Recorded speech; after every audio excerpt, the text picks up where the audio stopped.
welcome back to my channel, and welcome if you're new. I'm Holly and I'm happy that you decided to stop by and watch this video today.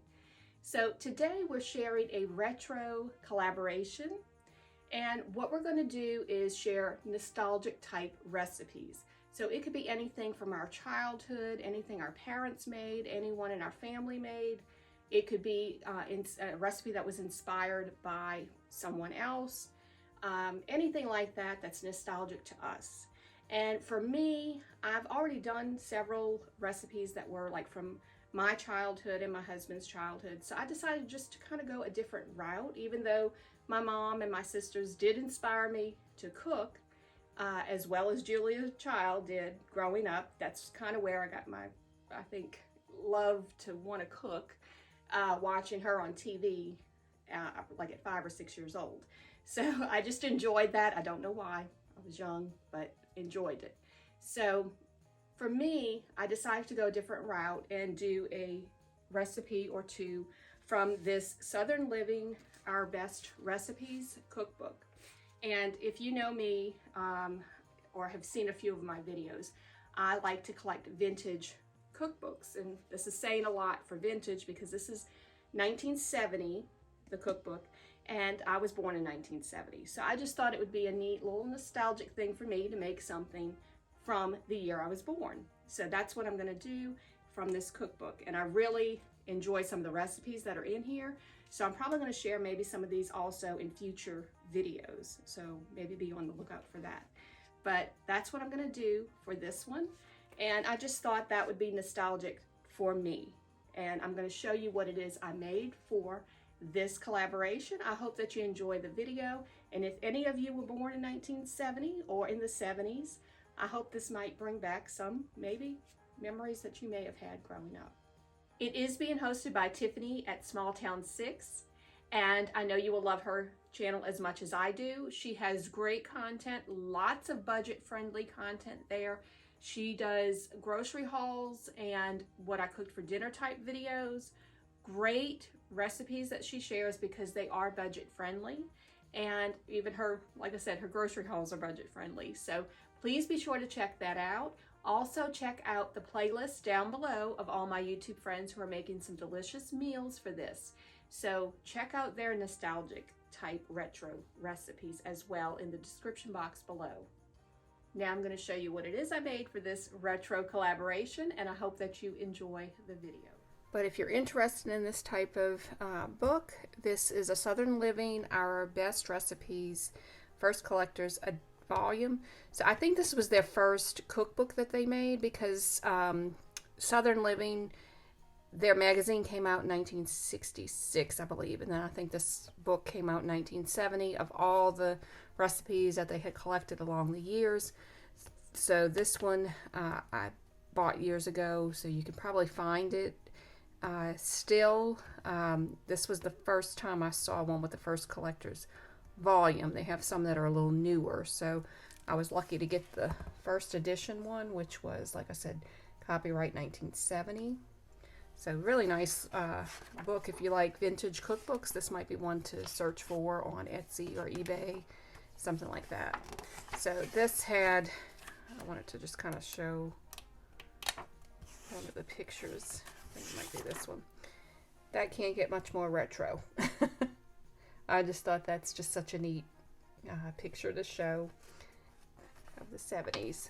But the recipe I'm making is this hamburger noodle casserole.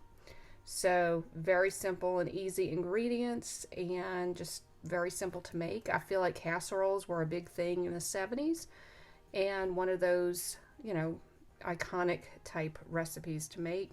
So I'm going to go ahead and make this one. And I think a lot of people made like instead of the hamburger they did like tuna noodle casserole, things like that, but I wanted to try the hamburger noodle casserole, so that's the one we're going to try for this video. And for this hamburger noodle casserole, it's really very simple ingredients and not a lot of spices or anything, so I do add a little bit of extra seasoning for it, but you'll need about 6 scallions or green onions just chopped up, 1 cup of sour cream, a half a cup of cheddar cheese, and you can use as much or as little as you want, really, of that. You will also need 1 clove of garlic minced, 2 tablespoons of butter, 3 ounces of cream cheese softened. The recipe calls for 1 tablespoon of salt. I'm only going to add about a teaspoon, a half a teaspoon of pepper, and 1 tablespoon of sugar. 2 cans of tomato sauce, and it called for 8 ounces of and it didn't specify noodles, but I'm using egg noodles for this because I feel like that's really what these, casseroles use. But I just kind of measured out about 8 ounces, so hopefully that's going to be enough. Also, 1 pound of ground beef. And as I mentioned, I am going to cut back on that salt in this recipe. So I'm going to add some garlic powder and a little bit of onion powder as well to the beef, just because I feel like it needs it. Anytime I cook meat, like as I've said before, chicken, beef, I always add garlic powder and some onion powder. The first thing you will do is brown your ground beef. The recipe says to add a tablespoon of butter to your pan with the ground beef. I don't usually cook like that, but I'm doing as the recipe said, so I'm going to go ahead and do that. Then I'm adding the garlic, and then you're going to add the salt, the pepper, and the sugar. Now, I just kind of, stir it up, and then I'm going to toss it in. But do not add a tablespoon of salt to this. I definitely would not do that. That is just beyond too much salt. And I guess in the 70s they weren't really worried about high blood pressure and things like that. And I also feel like it would really make this dish too salty. But then I'm adding the garlic powder and a little bit of onion powder. And that does just help season this meat up a little bit more. And you will want to cook the noodles ahead of time, so this does not get cooked in the pan. And then you will drain off, while those noodles are cooking, you finish browning the ground beef, drain off all of that fat because you don't want that in this recipe. Add 2 cans of the tomato sauce.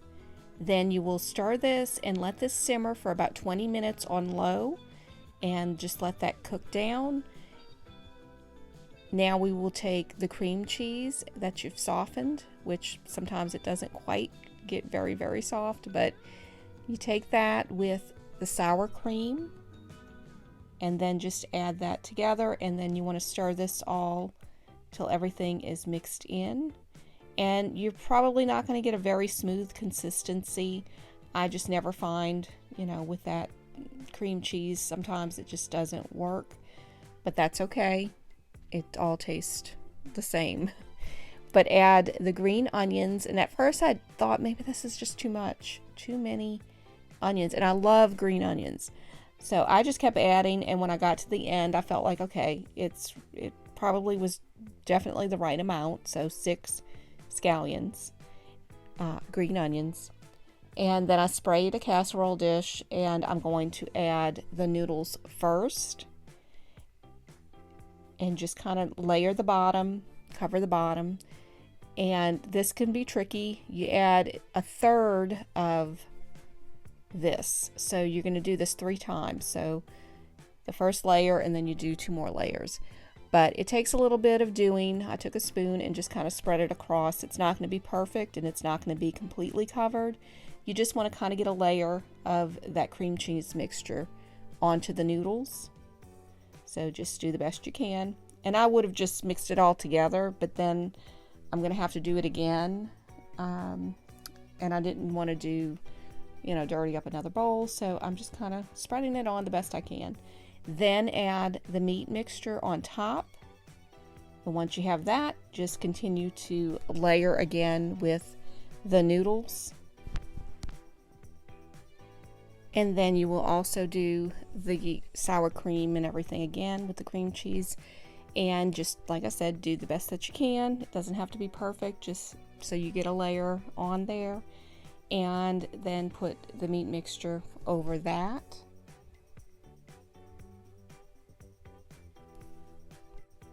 And then finish with the third layer. Just add some more of the noodles. And I think I had just enough. I maybe would have done just a little bit more, but it worked out. So just kind of judge how much noodles you will need. So after I put that meat mixture on top, I added the cheese, and I did add probably 1/4 cup more than the recipe called for. Put it in the oven on 350. Bake for about 20 minutes to allow everything to heat through and for that cheese to melt. This really did turn out really good. It was delicious, budget friendly, a really nice meal. And definitely one I'm going to make again. But as I said before, do not add that tablespoon of salt. It was not salty. My husband's more sensitive to salt than I am. So he did say, you know, it could have used less, but he enjoyed it. So that was a good thing. So next time, instead of a teaspoon of salt, I'm going to add 1/2 teaspoon. I can always add salt on top once, you know, it's done and it's on my plate. But definitely one I think you should try. And the next recipe from this cookbook is called a broken glass cake. So this recipe has been around, I think, since the 50s, but I'm making the one from this 1970 cookbook. And simple ingredients, I think most people have some of these things on hand, but you will need 2 cups of graham cracker crumbs or 2 cups of vanilla wafers crushed up, like in crumb form.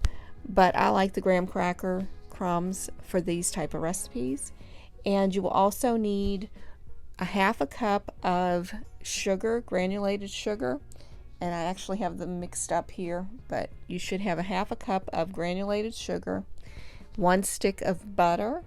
The recipe calls for margarine, but I don't have margarine. I don't usually use that.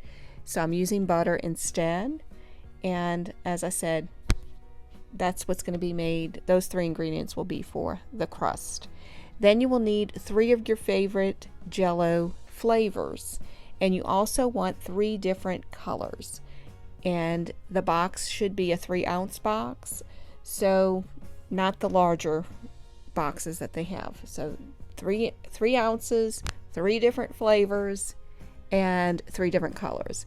The recipe calls for 1/2 cup of hot fruit juice, which you can see here, but it doesn't specify like what flavor. So I'm going off of recipe. I'm using the pineapple juice. I'm going off recipes I saw on Pinterest that made something similar to this. It's not exact ingredients, but they used pineapple juice, so that's what I'm going to use. The recipe also called for like a whipped topping, and the first thing that came to my mind was Cool Whip. But then I started noticing some of the other ingredients, which was like milk that would be added to it and sugar. And I thought, well, that's going to be too watery. So I realized I have to think back to, this is a 1970 cookbook. So what did they use in the 70s for whip topping? Dream Whip. So that's when I realized, oh yes, they still have this. And you can see the ingredients on the box. For 1 envelope, what it uses is 1/2 cup of milk and 1/2 teaspoon of vanilla. And you can see in the cookbook, it's using 2, we're doubling it. So we're using 2 of those envelopes. So it's going to be a cup of milk with that, and it should be a 1/4 cup of sugar. But you also need the gelatin that's unflavored, and you're going to use, I think it said 1 pack of that. So you need 1 pack, so it comes in a box, and those are usually together in the store, the Dream Whip and the gelatins and everything. That's usually in one area. You'll need 1 cup of the milk, and it's going to be a 1/4 cup of sugar with 1 teaspoon of the vanilla. And then you will also need 2 tablespoons of cold water. So that's going to be for the whipped topping portion of this.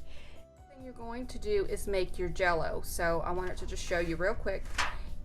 These pans, these are 8x8, I believe, pans, disposable, which is going to make it easy for me with easy cleanup.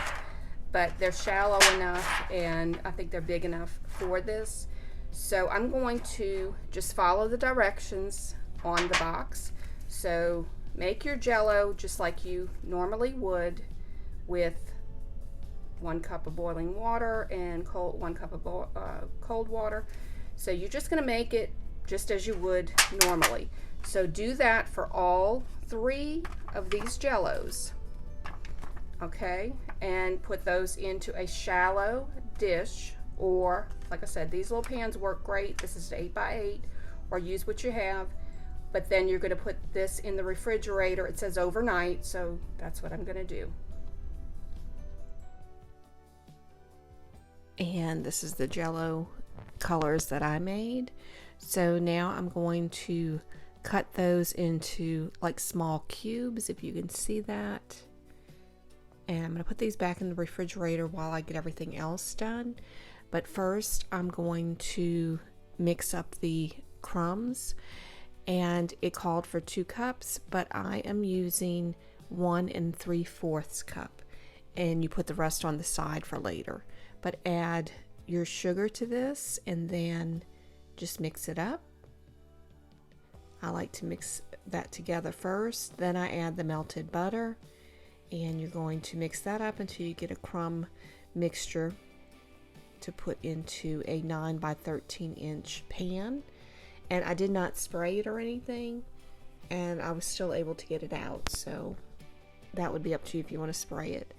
But I added the crumbs, and then I'm going to just spread that out as evenly as I can get it. So if you've made a crumb crust before, you pretty much know how to do that. But you do want to, after you get it kind of evenly spread, I take a measuring cup and just kind of pat it down as tightly as I can. Now take the unflavored gelatin and you will put that into the 2 tablespoons of water. Make sure it's cold water, and you will just mix that up and dissolve that into the water, and then let this sit for about 5 minutes. So I just put a timer on and just let that sit there, and it will congeal and get a little thick as it is there. Now you want to take the pineapple juice and just heat that up in a bowl, and I just did that in the microwave. Then I'm adding the gel that we had on the side. So after 5 minutes you will do this, and you will put that into the hot pineapple juice and just stir it until that becomes melted, and you have another liquid here, no solid there at all. But you don't want that to sit up, but you do want to let it cool. So make sure it's completely cooled. Now take 2 packs of the Dream Whip, which is basically 1 box that you will use. Then add the sugar and the milk and the vanilla. And then you will whip this up in with your mixer until you have, stiff peaks. But you're going to whip it on low first, and then until everything's blended, then on high for 4 minutes, and then you'll get those stiff peaks. Then it's ready. So now once that pineapple mixture is completely cold, do not add it when it's hot.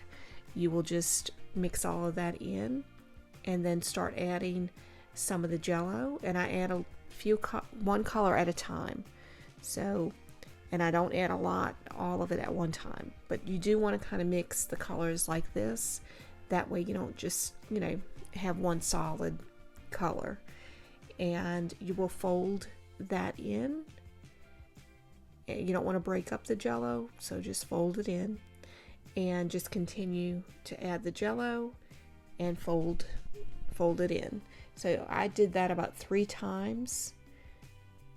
And once I have that done, I poured that mixture into the crust, put this in the refrigerator once all of that was evenly spread over the top, put it in the refrigerator overnight, and this is what it looks like when it's cut. and you can kind of see where it looks like stained glass or broken glass. So very unique, I think, retro recipe for 1970, and it tasted good as well. I found a recipe on Pinterest that was closest to this one. I will leave that link down below in the description box, along with 2 other recipes that you may want to try that are just like this. It just uses different ingredients.